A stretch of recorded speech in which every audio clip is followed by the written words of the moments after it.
Okay, it looks like we're gaining some speed here, and most people are have joined us. I'm Pat Brown. I'm the director of the Office of Laboratory Animal Welfare at the National Institutes of Health. We're going to be starting day 2 with session 3, which is on 3R's implementation. And before we get started, Eric Hutchinson is going to briefly talk about the race credits. Our first speaker this morning is Chloe Stevens, who is a Senior Scientific Officer for Refinement in the Animals and Science Department at the Royal Society for the Prevention of Cruelty to Animals in the United Kingdom. RSPCA is the largest animal welfare charity in the UK. Chloe works to promote refinements and improvements in welfare for animals used in research and testing, with a particular focus on fishes and other aquatic species. She has studied behavior and welfare in a range of fish species, including zebrafish, guppies, and mollies, and has a PhD from the University of Exeter in stress biology, welfare, and mortality in ornamental fishes. Her presentation this morning is about practical implementation of enrichment for laboratory zebrafish. Welcome, Chloe. Thank you very much, and good morning, everyone. Thank you all for joining me for this talk on implementing enrichment for laboratory zebrafish. I'd just like to take the opportunity to thank the organisers for inviting me to speak to you today.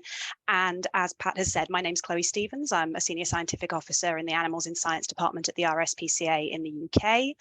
And as was mentioned in the introduction there, if you're not familiar with the RSPCA, we're the largest animal welfare charity in the UK and one of the oldest in the world. And in the Animals in Science Department, we work to reduce the impact of science on animals and on their welfare. And we do this by working constructively with governments, with regulators, with industry, academia, and also other NGOs in the UK, in the EU, and internationally. And we have two major work streams by which we do this. The first is that we work to ensure that systems of ethical review are robust and they operate effectively. And we also try to promote the fullest possible implementation of the 3 Rs. And the work I'm going to talk to you about today forms part of our work on refinement.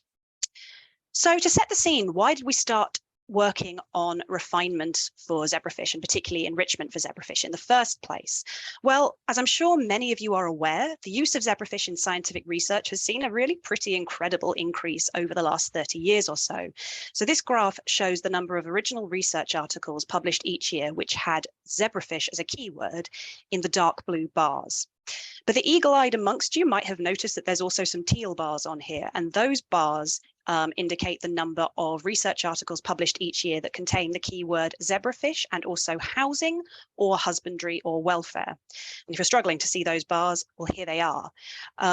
So what this suggested to us when we looked at this was that despite this rapid increase in the use of the zebrafish, there wasn't a similar increase in researching how to provide zebrafish in the lab with the best possible housing and husbandry conditions. And this in turn suggested that we probably might have scope to look at how we can improve zebrafish welfare. And so we decided to focus on enrichment as a potential way to do this. Now, I'm sure that everyone here is probably pretty familiar with what enrichment actually is, but just in case, a simple definition that we can use is that enrichment is modifications that are made to the environment of captive animals with the aim of improving their welfare. And you can see some examples on the slide of enrichment for mice, for dogs, for marmosets, and for xenopus. For zebrafish, modifications that might be used or might be thought of when people discuss enrichment include things like the provision of live food, social housing, more recently images of gravel underneath tanks, real gravel, or real or artificial plants or other tank ornaments or objects. And when we started looking at enrichment for zebrafish, it seemed that use wasn't particularly widespread. So this was a survey that was conducted in 2017, which looked at all aspects of zebrafish use and care. And they found that only about 25% of respondents were using enrichment in tanks, although a lot of them were using live food. And indeed, many zebrafish labs probably look fairly similar to these, with tanks that are small and fairly featureless and don't appear particularly enriched. And if we contrast that to the zebrafish wild habitat, you can see there's quite a significant difference. This is a picture of some wild zebrafish habitat in Nepal, and you can see that there's lots of plant life. There's going to be substrate. The water may have reduced visibility. It may be murky. There may be other, rocks or things like that in the water. There's going to be other animals in the water. There's going to be diurnal and seasonal changes. So what you've got is this environment that's actually highly complex and highly dynamic, which is what zebrafish have evolved to live in. So the relatively rather barren tanks that we're keeping them in the lab are likely to cause some kind of welfare issues. And enrichment is a way that we can try and reduce any negative impacts of laboratory housing. So why isn't enrichment use more widespread? So this is a study that was conducted in 2019 by some social scientists at the University of Oxford, and they interviewed technologists, facility managers, and others connected to the use of zebrafish in labs in some way. And they identified enrichment as a hot topic, with lots of interviewees reporting little use of enrichment in their facilities. And one of the major reasons that they identified as to why enrichment use wasn't more widespread was this concern that there's a lack of evidence around enrichment. For example, this person who said that they think the biggest constraint is just the lack of good data and scientific knowledge about what an appropriate environment for the zebrafish might be. And the second respondent who said that we can't make that much more progress, I personally don't feel, unless we can really say this is what is good for them in terms of environmental enrichment. But it certainly seems that enrichment might be worth looking at to improve welfare. On this slide, I've got some of the benefits that have been observed of enrichment across all kinds of different species. And you can see that there's physiological effects like impacts on growth rate and immune function and neural development. But there's also behavioral effects like reducing anxiety, aggression, and neophobia. And sometimes you do come across doubts over how applicable that might be to zebrafish. But actually, almost all of these benefits have specifically been demonstrated in zebrafish, and I'll talk a little bit more about that in a second.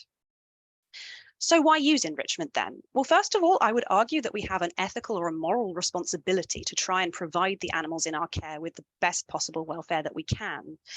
Many of us will also have a legal or a regulatory responsibility, and what that is will depend slightly on where you are in the world, but there are lots of laws and regulations relating to the use of animals in science that include a responsibility to try and improve welfare.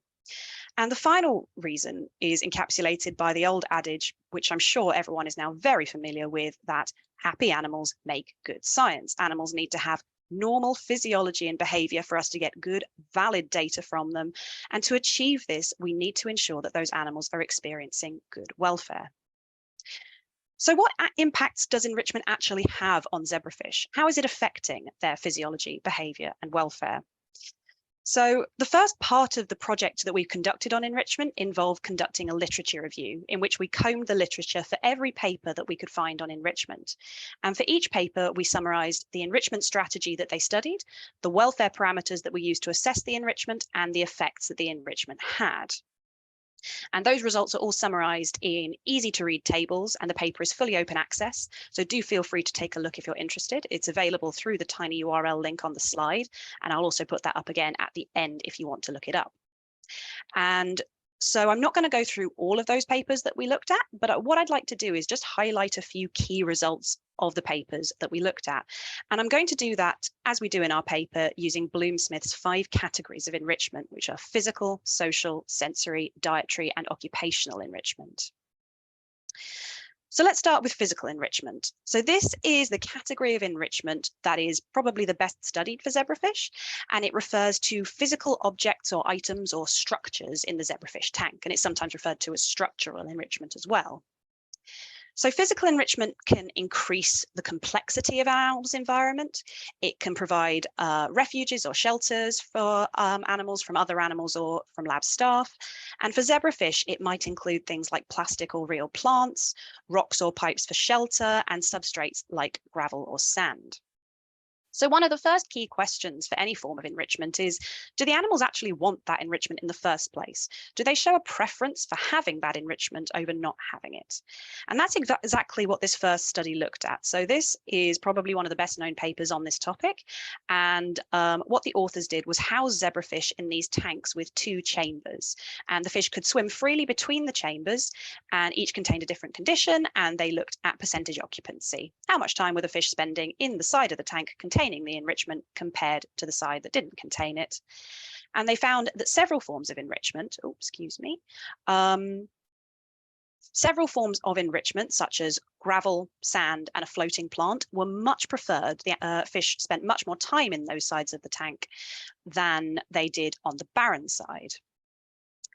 And although this is perhaps one of the best known studies about zebrafish preferences, it isn't the only one. There are actually multiple studies that have found that zebrafish show a preference for structured environments, those that contain physical enrichment, and there are a few examples there on the slide.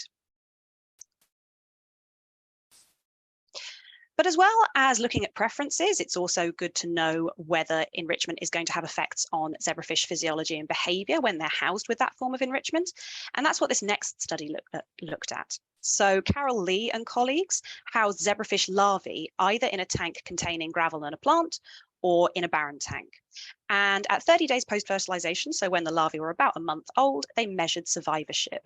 And what they found was that larvae that had been raised in the enriched tanks had much higher survival rates, around about 80%, than those that were raised in the barren tanks, which was about 55%. Chloe, and also, oh, yes, sorry. I'm sorry to interrupt you. The captioner needs you to speak just a little bit slower so she can follow. Okay, I apologize. Thank you. So after a couple more months, the zebrafish were tested in the novel tank test. And this is a validated and a commonly used test for measuring anxiety-like behavior in zebrafish. And they found that anxiety was lower in fish raised in the enriched environments. So enrichment in this case was increasing survival and reducing anxiety. And once again, this is not the only study that has found that there are welfare benefits from being housed with enrichment. So there are studies that have found things like lower cortisol, so lower stress hormones, after the fish are chased with a net, and that may indicate a better ability to cope with stressful events. Also, there are studies that have demonstrated lower levels of anxiety, and also things like improved learning, which may indicate better cognition as well. So now, what about aggression? And the reason I want to mention aggression specifically is because there is this concern that if you put objects into the zebrafish tank, you're going to give the zebrafish something to be territorial and to fight over. And indeed, some studies have found that enrichment can be associated with increased aggression, which on the face of it looks concerning. But these studies don't actually tell us the whole story. So in this next study I want to show you, which was run by Keck and colleagues, what the researchers did was they put pairs of zebrafish into tanks either with a plastic plant, which is the red line, or without a plastic plant, which is the blue line. And they looked at wound-free survival. How many pairs of fish were surviving without any fight wounds over 10 days? And what they found was that the pairs housed with a plant had 100% survival after 10 days, but those housed without a plant had only 55% survival without fight wounds after 10 days. So in this case, enrichment was actually reducing aggression-related morbidity and mortality. And they also had, this suggests that enrichment does not necessarily increase aggression, and in fact could be really useful for pair-housed fish. But there are also other studies which have found that enrichment can actually lower aggression for zebrafish housed in groups as well. And again, there are some examples of this on the slide. So it's likely that there are more factors at play here than just the simple presence or absence of enrichment. And those factors could be strain, they could be stocking density.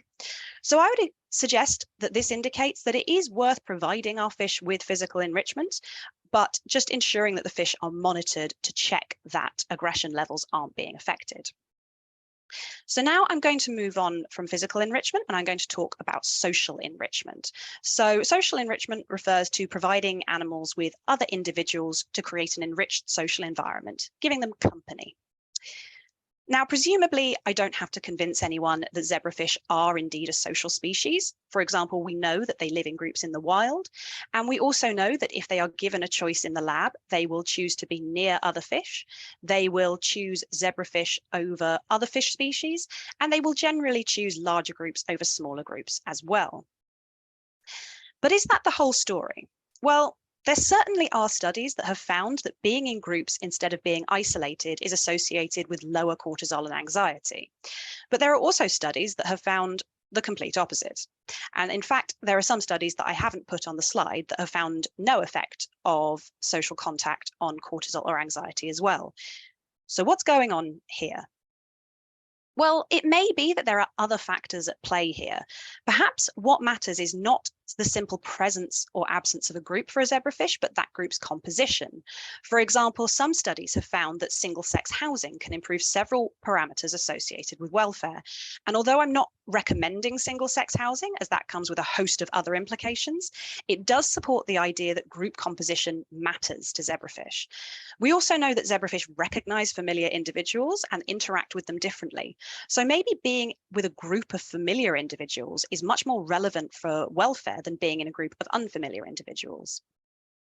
There could also be other factors at play, like the stocking density used in these studies, or the welfare measures that were used to assess welfare, or how they were measured, or indeed these differing results could be due to a combination of these things or something else entirely. But what I would conclude from all of this is that while zebrafish should indeed be housed in groups, we do need to be aware that social dynamics are complex, and therefore so is social housing as a form of enrichment. And we can't simply say that fish housed in groups are in an enriched environment. So I would say that providing company of any sort to your zebrafish is fulfilling more of a need rather than providing enrichment. And if social housing is the only form of enrichment you're providing your zebrafish, I would strongly encourage you to think about how else you might be able to introduce enrichment. And as a broader point, we do need more research into factors that will help us understand what a socially enriched environment looks like for a zebrafish. So let's move on to sensory enrichment. These are enrichments that might involve visual, auditory, or olfactory stimulation. And I think this is a really exciting area of enrichment because it often involves modifications that don't require putting something into the tank. So do we have evidence that zebrafish respond to these kinds of stimuli? Well, yes, we do. And to demonstrate this, I'm going to go back to a study I've already shown you, which was this one with the choice tanks. And if you look at this image on the bottom right, you can see an example. So in this condition, the zebrafish were tested for their preference for an image of gravel over a barren tank. And just as with the physical enrichment, you can see that the zebrafish much preferred being on the enriched side of the tank. So this shows that simply the presence of a picture outside the tank was enough for zebrafish to express a preference for the kind of condition they wanted. And in fact, if I put the graph focused on real gravel up here, you can see that the strength of preference for a picture of gravel was almost as strong as the degree of preference for real gravel, which I think is really interesting. And another study that's looked at the impact of visual enrichment by Woodward and colleagues found that images of a seascape on the sides of the tank also led to higher egg production, which may indicate lower stress and therefore better welfare as well. Visual enrichments could also include things like tank color. So for example, Deabru found that zebrafish had lower anxiety when housed in blue or black tanks rather than white or transparent tanks. And another form of enrichment that's been proposed, but unfortunately not directly tested as far as I'm aware, is the inclusion of dawn and dusk phases in the lighting cycles that are used in the lab to try and reduce the stress caused by the startle response that you sometimes see when zebrafish are exposed to sudden changes in light levels. And incidentally, if anyone does know of a study that's directly looked at the impact of this, then do please let me know about it. But of course, sensory enrichment doesn't just have to be visual, it can be in other modalities as well, including via sound. So in this study, the authors housed zebrafish either in tanks that were exposed to ambient noise of the lab or exposed to classical music. And they tested their fish for anxiety in the novel tank test. They placed them in the novel tank and they looked at their behavior. And they found that in many of the measures, the fish showed behaviors that are associated with lower anxiety. So the first graph shows you that the fish exposed to music spent more time in the top zone of the tank. They traveled a further distance in the top zone of the tank, and they spent more time being mobile in the top zone. And as I say, these are all behaviors associated with lower levels of anxiety. And once again, this is not the only study to find effects of auditory enrichment, and this is a result that was replicated by another study a couple of years later. So the next type of enrichment is dietary enrichment. And in this case, because the laboratory animals should ideally be provided with a complete diet, I'm not referring to anything that has any sort of nutritional benefit here, but rather I'm referring to enrichments that may improve welfare through some sort of benefit external to the animals. So through things like providing dietary variety. So for zebrafish, this would most likely be through the provision of live food. Live food is usually suggested to provide opportunities for things like displaying natural behaviours and perhaps to alleviate boredom.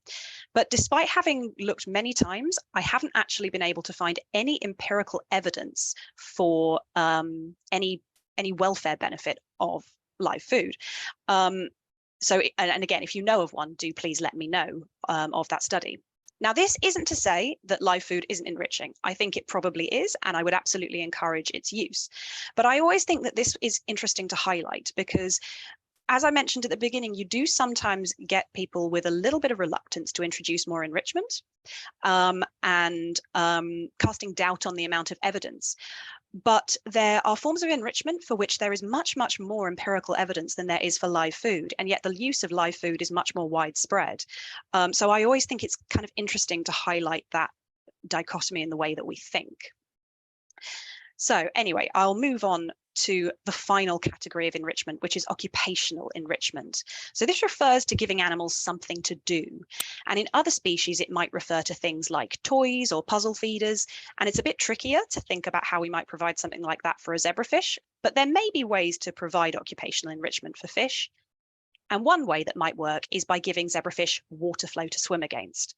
So in this paper from Kirsty De Pasquale's lab, zebrafish were placed in this multi-chambered choice tank, and they were given a choice of a barren compartment, one that contained water flow, which they've called swimming only, one that contained physical enrichment, so plants and substrate, and one that combined physical enrichment with water flow. And on this graph, any bars that are below this line suggest that the animals showed an aversion to that condition, and bars above the line suggest the animals had a preference for that condition. And what you can hopefully see from this is that the fish weren't that keen on the swimming only condition. They weren't keen on water flow on its own. They showed a slight aversion to it, similar to their aversion to the barren condition. They had a slight preference for physical enrichment, but when water flow was combined with physical enrichment, this was actually the most strongly preferred condition. So this suggests that water flow might indeed be valuable to zebrafish and something they want access to, but perhaps with some caveats. Perhaps this is something, for example, that they only want if there are plants or other physical structures in the way to break up that water flow.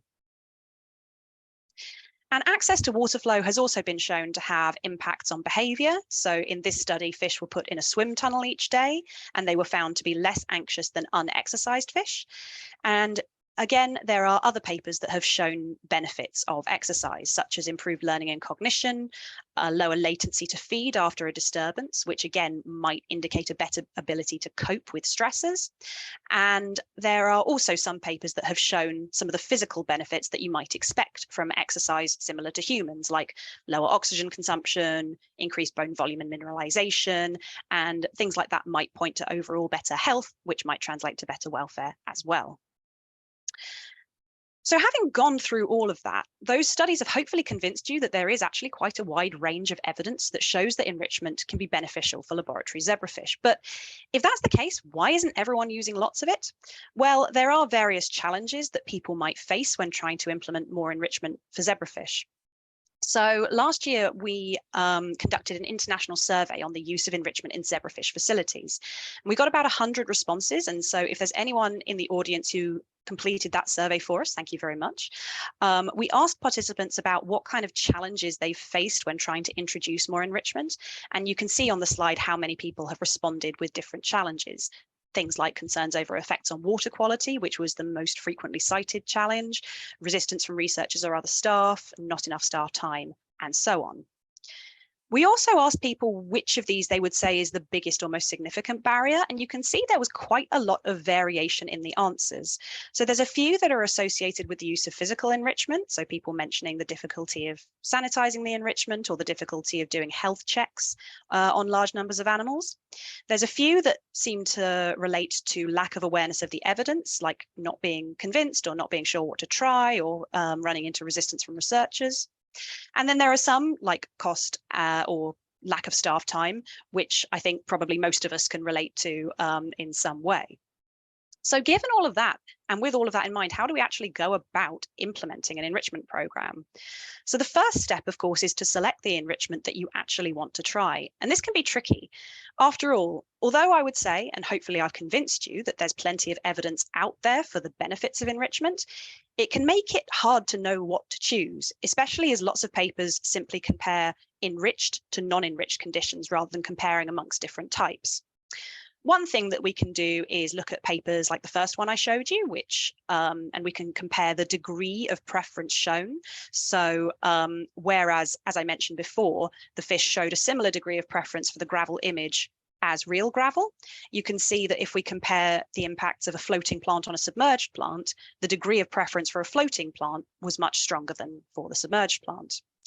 There's only one paper I know of that's actually tried to arrange different types of enrichment along a scale of preference, and that's this conference paper from Michelle Lavery, which is a really fantastic piece of work in which she showed that zebrafish prefer gravel to plants, they prefer plants and gravel to gravel alone, and they prefer more plants and gravel over fewer plants and gravel. So things like this can be a good starting point. You know, if we're going to try and implement physical enrichment, for example, more is better. And as I say, floating plants might be better than submerged plants. Gravel might be better than a plant on its own. But of course, there are lots of other types of enrichment that we've gone through. It doesn't have to just be things that you put in the tanks. And as I mentioned, people were citing challenges of enrichment that relate specifically to physical options. So it's definitely worth considering some of those non-physical options like images on the base or the walls of the tank, adding maybe extra dietary enrichment, adding auditory enrichment, using dawn and dusk phases, or in situations where, for example, if you have a singly housed fish in a temporary situation, you may want to give it visual or olfactory contact with other fish as well.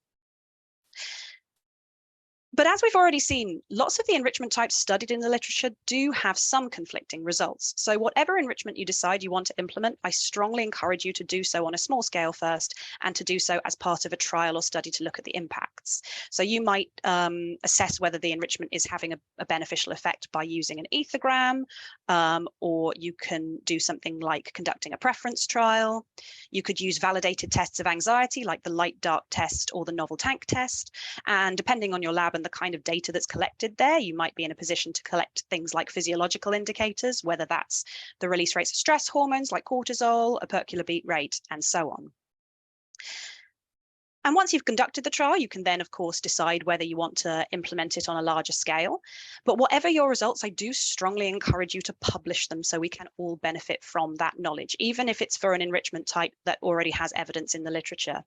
And recognizing that that can often be easier said than done, at least please disseminate your results in some way, whether that is via posters, conference presentations.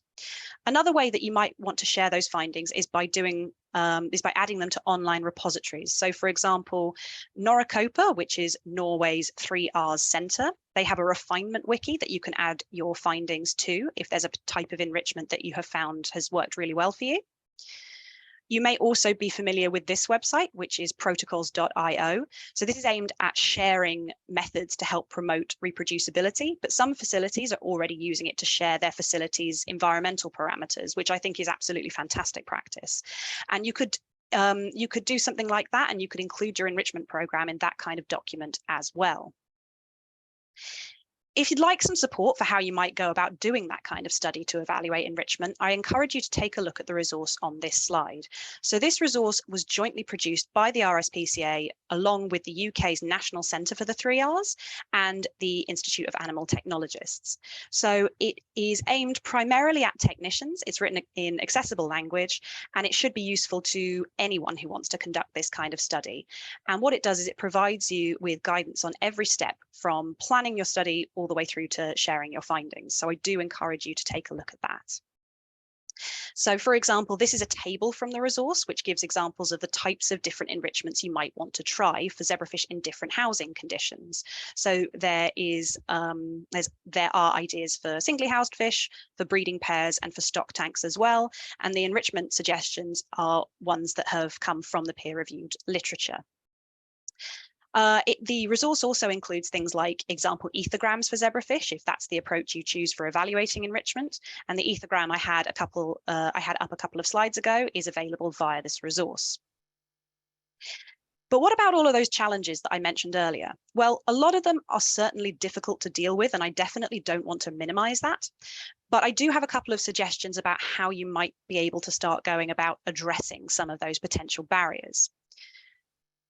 So what if you're not convinced of the evidence? Well, hopefully everyone in this talk is now fully convinced of the evidence. But if you're not, this is where running a trial is really helpful, because you can see for yourself whether it's going to work in your facility. And if you're completely convinced, but you're working with others who aren't, then you can, of course, feel free to share our paper and other relevant RSPCA resources with them. If your concerns are more related to things like the impact on water quality or other reasons associated with putting objects into the tank, like whether your view of the fish might be obscured, you can do things like you can ask the supplier of any enrichment items to provide a certificate of analysis to show that the items have been tested and there's not going to be any chemical leaching and that the item is safe to autoclave. Or you can try non-physical options, all of those ones that I mentioned that don't involve putting things into the tank can still provide enrichment for your fish.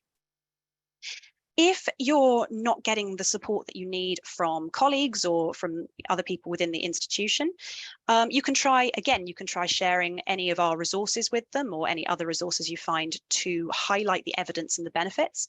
And I also encourage you to go to your AWIC or your equivalent committee, wherever you are in the world, whether that's an animal welfare body or an animal welfare ethical review body, and try to obtain support and buy-in from there. So these committees and bodies have responsibilities to review animal welfare concerns and to promote best practice housing and husbandry. So you can approach those committees, highlight the evidence and the benefits, and obtain that higher level support.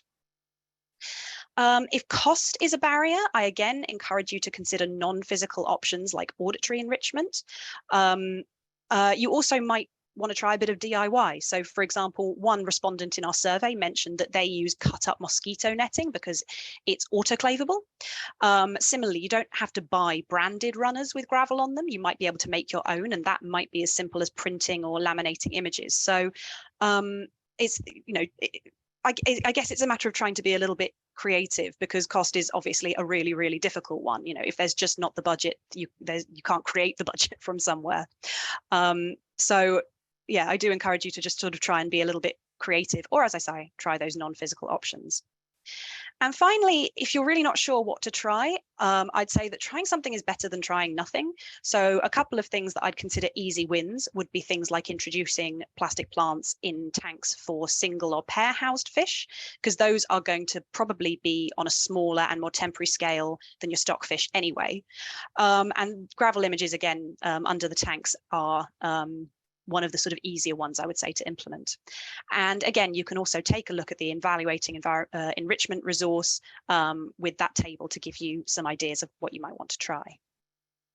So the key messages that I just want to highlight then is that there is good evidence that enrichment can improve the welfare of laboratory zebrafish. And even when it's not clear exactly how we might do that currently, we know it's possible. So we have this clear goal that we can continue working towards and aiming for. So we should try to implement more enrichment for zebrafish, but we should do so having conducted robust trials of that enrichment. And my final message is, once again, do please try and disseminate those results. Now, if you haven't already completed our survey and you are interested in doing so, the survey is still open. You can complete it at tinyurl.com/RSPCA ZF survey, or I suppose I should say ZF survey. Or you can get in touch with me and I can send you a link to that survey as well. And all that remains is to say thank you very much for your attention. Here's just a few more of our resources. We've got things like these nice posters of enrichment as well that you can print out and put in your lab if you would like some inspiration. Our website is here. We've got our Twitter handle on the slide, and through this tiny URL link as well, you can sign up to the RSPCA Animals in Science newsletter, which is a quarterly newsletter that includes information about our new resources and some of the events that we run as well. So thank you all very much for listening. Thank you so much, Chloe. This was wonderful information on so many different aspects of how we can do better with our fish. We do have some questions. The first one is, would you like to recommend which type of live food to feed zebrafish as an enrichment? And what considerations to evaluate offering live food? Sure. The one that is most commonly used, certainly in my experience, seems to be Artemia, brine shrimp. So that is, I would say, a good starting point. As there is a lack of empirical evidence about live food, as I said, it's difficult to know whether that's actually the best one. And I've had some discussions with people who have said that they're concerned about the welfare impact because brine shrimp are, you raise them in salty water and you're giving them to a freshwater fish. So maybe it's, causing sort of physiological stress on the fish having to sort of process that. So it's very difficult to say that is definitely the best type. It's certainly a good starting point, but things like rotifers as well might be a good starting point as well. In terms of considerations to evaluate, if I was going to do a study on that, I think I would go with the ethogram approach, and I would look at things maybe like food anticipatory behavior. I would look for signs of aggression to see if there was competition between the fish when you're presenting them with the food. So yeah, to kind of maybe see if there's evidence of it kind of alleviating boredom, like I mentioned. But again, it does depend a little bit on the kind of aims of your enrichment and what you're kind of set up in your lab to study anyway. Yeah, I think that's what I would do. Okay, and then next one is again about diet. Should we assume that natural unprocessed foods are better, or that they're meeting the dietary needs better?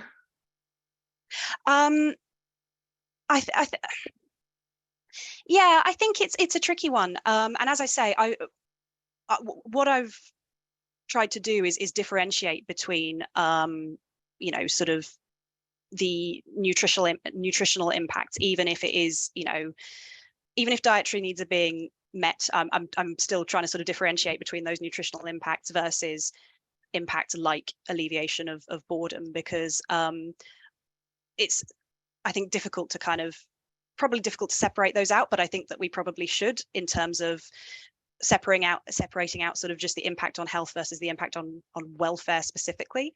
And so, yeah, to be honest, it's possible, and I don't know what the answer is. So probably not a very helpful answer. Sorry. Okay. Similar to the image of gravel on the cage bottom, would an image of floating plants on the top of the cage be expected to be similarly beneficial as the actual floating plant? That is a fantastic question, and I really hope that you go away and you do that study and you come back and tell us, to Sharon. I think I would suggest probably not, because I think that what we need to think about is what the fish might be getting from each type of enrichment. So my sort of personal hypothesis as to why zebrafish might like being over gravel is because it provides a broken up surface. So if you're viewing them from above, they're less easy to view. So if they're experiencing aerial predation in the wild, they probably sort of feel more secure over that kind of broken up surface versus just a plain surface. When it comes to the plants, I would expect that on a similar basis, those plants are kind of either providing some sort of cover. Again, it's difficult to know whether that might be from aerial predators or aquatic predators, because I don't know that anyone has sort of assessed what zebrafish are most predated by in the wild.